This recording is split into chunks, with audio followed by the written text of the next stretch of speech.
Shutdown averted. President Trump and Democrats have come to an agreement to avoid partial government shutdown following the deadly shooting of Alex Preddy involving federal agents. This is border czar Tom Homan speaks out for the first time since arriving in Minneapolis. Here's NBC's Alice Barr.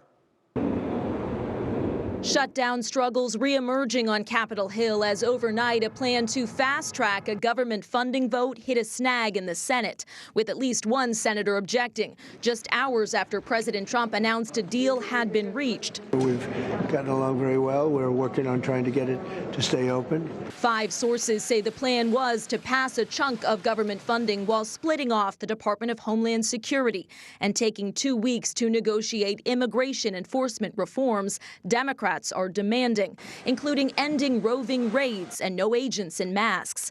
Bipartisan lawmakers have signaled a willingness to negotiate. To make sure that we rein in ICE appropriately and make it more professional.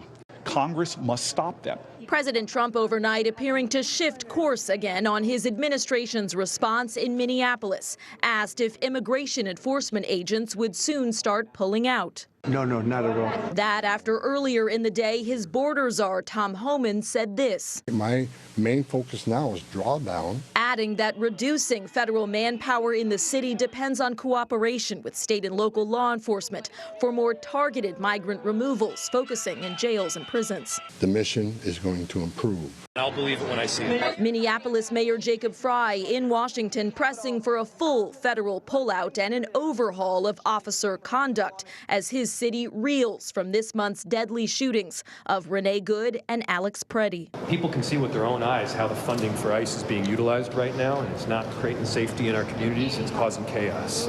If the Senate does reach a government funding agreement before tonight's midnight shutdown deadline, it still has to go back to the House, and they're not in Washington right now. A brief weekend partial shutdown is unlikely to cause major problems, but they'll need to act fast with transportation funding part of what's on the line. That could mean more airport delays coming. In Washington, Alice Barr, NBC News.